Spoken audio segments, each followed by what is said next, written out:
summer of 1987, a discovery was made by a social worker in rural Kentucky that would haunt her for the rest of her life. Behind the door of a rotting farmhouse, she found something that would challenge everything she believed about human genetics. God's punishment is what the locals called it. An impossibility, said the medical examiner. But their blessing is what the whole family called it. What you're about to hear is a story that 3 generations attempted to bury. It's a story about a bloodline turning in on itself for so long that nature itself begins to rebel. Hello everyone. Before we begin, please like and subscribe to the channel, and leave a comment telling us where you're from and what time you're watching. This helps YouTube know to keep showing you stories like this one. The call came in at 3:47 a.m. on July 15, 1987. For 12 years, Margaret Thornfield had been a social worker in Breathitt County, Kentucky, and she thought she had seen everything that rural poverty could throw at her. Malnourished children, homes without running water, families living in conditions from another century. But nothing could have prepared her for what awaited her at the end of Holloway Ridge Road. The complaint was a routine one. Neighbors were reporting strange sounds coming from the old Holloway place. Crying, they said, but unlike any crying they had ever heard. Animal-like, one caller described it. Inhuman, said another. Twice, the sheriff's department had been out there, but nobody answered the door. The third time, they brought Margaret along. Like a cancer on the landscape sat the Holloway farmhouse, its white paint peeling away to reveal the rotting wood beneath. Windows were boarded up with mismatched planks, and the front porch sagged under the weight of decades of neglect. But it was the smell that hit Margaret first, a sweet, sickly odor that seemed to seep from the very walls of the structure. When they finally forced their way inside, Margaret's flashlight beam cut through a darkness so thick it felt almost solid. The interior was a maze of makeshift barriers and hanging sheets, creating a labyrinth of hidden spaces. And from deep within that maze came the sound the neighbors had described, a rhythmic, keening wail that raised the hair on the back of Margaret's neck. What they found in the back bedroom would later be described in medical journals as genetically impossible. But Margaret would never forget the moment her flashlight first illuminated the crib in the corner. She realized that some family secrets are kept not out of shame, but out of a terror so profound it can only be met with silence. For over a century, the Holloway bloodline had been folding in on itself. And this was where it had led them. To understand what Margaret found in that crib, we must go back to 1847 when Ezekiel Holloway first settled in the hills of eastern Kentucky. Ezekiel was a man running from something, though the records never say what. He brought with him 2 wives, Sarah and Rebecca, sisters who had followed him into the wilderness with a devotion that bordered on worship. A vision for his family that went beyond mere survival was what the Holloway patriarch had.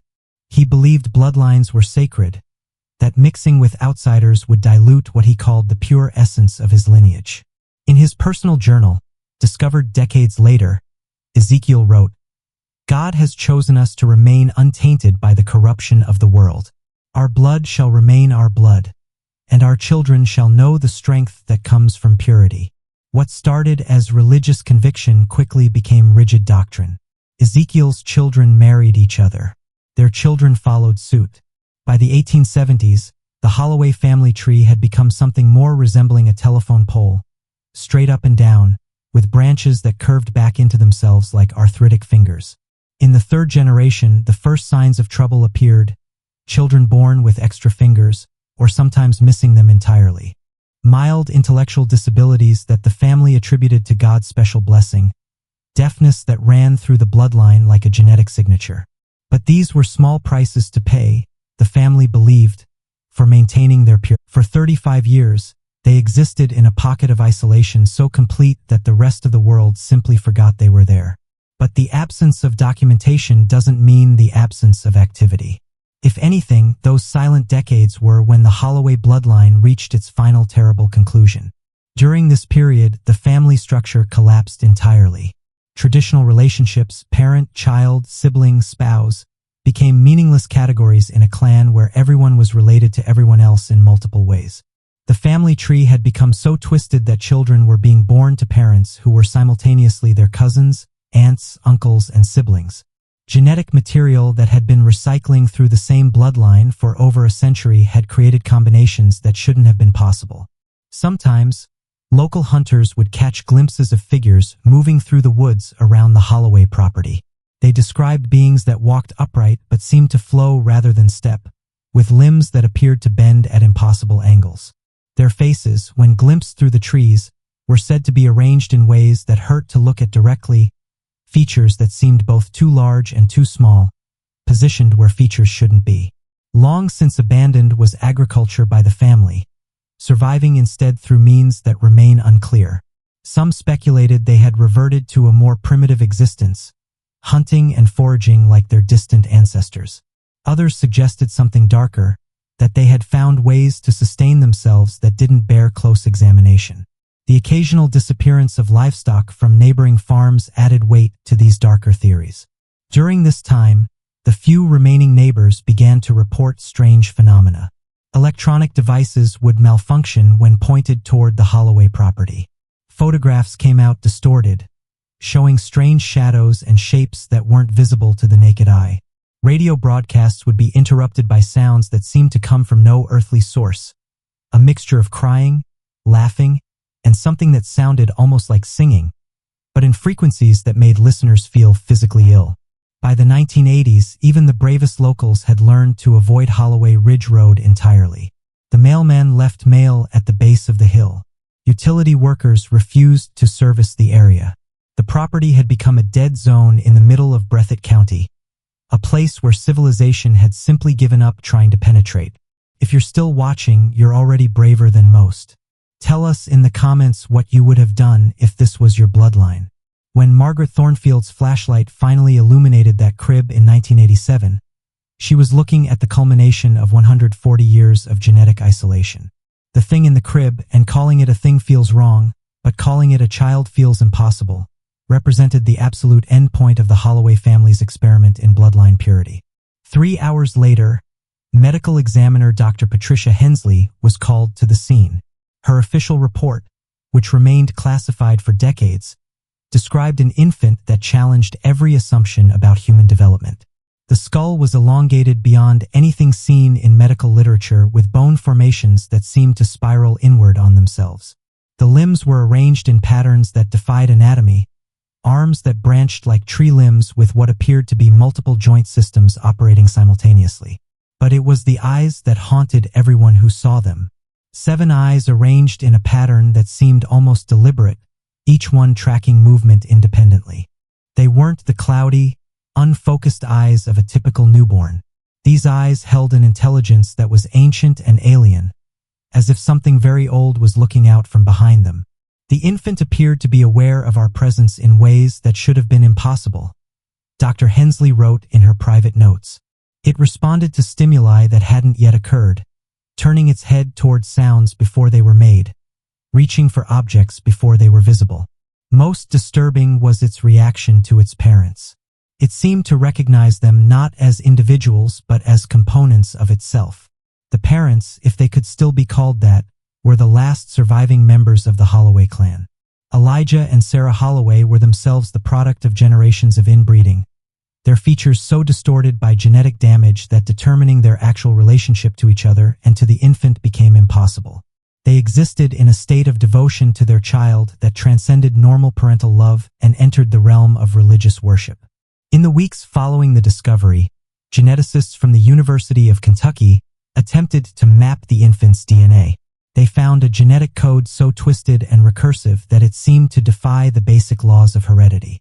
Chromosomes had doubled back on themselves in patterns that shouldn't have been compatible with life, creating a biological impossibility that somehow continued to breathe, grow, and develop. What happened next reveals how far authorities will go to bury truths that threaten our understanding of what it means to be human. Within 72 hours of the discovery, federal agencies had descended on Breathitt County with a speed and efficiency that suggested they had been monitoring the situation far longer than anyone realized. Margaret Thornfield was reassigned to a desk job in Lexington and required to sign documents that legally prevented her from discussing what she had witnessed. Dr. Hensley's official report was sealed and replaced with a sanitized version that described severe genetic abnormalities consistent with prolonged inbreeding. The infant and its parents simply vanished from all records as if they had never existed at all. But erasure is never complete. Hospital staff who had glimpsed the infant before its transfer began experiencing collective nightmares. Nurses reported dreaming of corridors filled with cribs, each containing something that was almost but not quite human. Security guards quit without explanation after reviewing footage from the hospital's morgue, where the infant had been temporarily housed. The Holloway property was purchased by an unnamed government entity within a month of the discovery. The farmhouse was demolished. The land was scraped clean and a perimeter was established that remains in effect to this day. Official records list it as an environmental contamination site. But locals know better. They know that some contaminations go deeper than soil and water. The surviving members of the Holloway family, Elijah and Sarah, were relocated to what officials called a specialized care facility. Former employees of the facility, speaking anonymously decades later, described a place that was part hospital, part laboratory, and part prison. The Holloways were studied, tested, and documented with the thoroughness of specimens rather than patients. Dr. Elizabeth Morrison, a geneticist who worked at the facility from 1988 to 1991, broke her silence in 2003, shortly before her death from cancer. They weren't trying to help the Holloways, she revealed. They were trying to understand them. The government wanted to know how far human genetics could be pushed before breaking entirely. The Holloways had provided a natural experiment in genetic extremes, and the results were too valuable to simply dispose of. According to Dr. Morrison, the infant continued to develop in ways that defied medical understanding. It grew rapidly but not uniformly, parts of its body aging at different rates. Its consciousness expanded to encompass awareness that seemed to extend beyond its physical boundaries. Most disturbing of all, it appeared to be influencing the genetic expression of other organisms in its vicinity. Plants wilted in unnatural patterns and small animals brought near it would develop temporary mutations. Today, nearly 4 decades after Margaret Thornfield made her horrific discovery, the Holloway name has been scrubbed from most official records. The family cemetery on their former property was relocated in the dead of night. Headstones were ground to powder and scattered. Birth certificates were altered, death records modified, and genealogical databases cleansed of any trace that the Holloways had ever existed. But secrets this dark have a way of leaving permanent scars on the landscape of human knowledge. In medical journals, buried in footnotes and coded language, researchers still reference the Kentucky case when discussing the theoretical limits of genetic degradation. University genetics programs use sanitized versions of Holloway DNA samples to study the effects of extreme inbreeding, though students are never told the true source of their specimens. The child, whatever it had become, officially died in 1994, according to sealed government records obtained through Freedom of Information requests. But Dr. Morrison's final testimony suggests something far more disturbing. It didn't die in any conventional sense, she revealed. It simply distributed itself. By the end, we couldn't determine where its consciousness ended and its environment began. It had become something that existed both within and beyond its physical form. The implications of this statement become clearer when you examine the pattern of genetic anomalies that began appearing in Kentucky hospitals after 1994. Births with impossible combinations of inherited traits. Children born with genetic markers from bloodlines that had supposedly ended generations ago. As if something was still out there, still influencing human genetic expression in ways that science couldn't explain or predict. Its own interpretation of the Holloway legacy has been developed by local folklore in eastern Kentucky. They speak of a bloodline curse, a contamination that spreads not through genetics, but through proximity to the truth itself. Families who live too close to the former Holloway property report dreams that feel like inherited memories, visions of twisted family trees and children who are both ancestor and descendant, parent and offspring. The most disturbing aspect of the Holloway story isn't what it tells us about the dangers of genetic isolation. It's what it reveals about the flexibility of human biology when pushed to its absolute limits. The Holloways didn't just break the rules of genetics. They discovered new rules that we are still too frightened to acknowledge. In the end, the Holloway family achieved exactly what Ezekiel had envisioned when he first settled in those Kentucky hills. They had maintained the purity of their bloodline, kept their genetic heritage uncontaminated by outside influence. They had created something uniquely their own, something that had never existed before and will hopefully never exist again. The question that haunts geneticists to this day is whether the Holloways represent an evolutionary dead end or if they were the first glimpse of something that human biology is still struggling to become. And somewhere in a sealed government facility, in files that will never see daylight, lies the documentation of what humanity looks like when it finally stops being human. Some family secrets are kept not out of shame, but out of a terror too profound for words. The Holloway bloodline is one of those secrets. And now, unfortunately, it's yours to carry as well.